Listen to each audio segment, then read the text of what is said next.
nothing. This is not culture. This is structural inequality.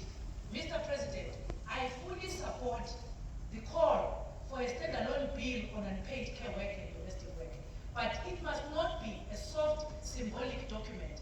It must explicitly address women land rights, inheritance protection for widows, joint titling of agricultural land, access to credit for rural women, mandatory representation of women in land governance structures, protection against land grabbing, and support for rural child care infrastructure.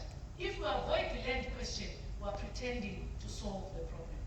Mr. President, investing in child care center in markets, as Kenya did in Mwariro market, is not a luxury. It is an economic strategy. A woman who gets back 3 hours of labor per day becomes a producer, not a survivor. A ball that saves a woman 4 kilometers of walking per day is not development. It is transfer of time back into the economy. Care infrastructure is economic infrastructure. Mr. President, this House must act.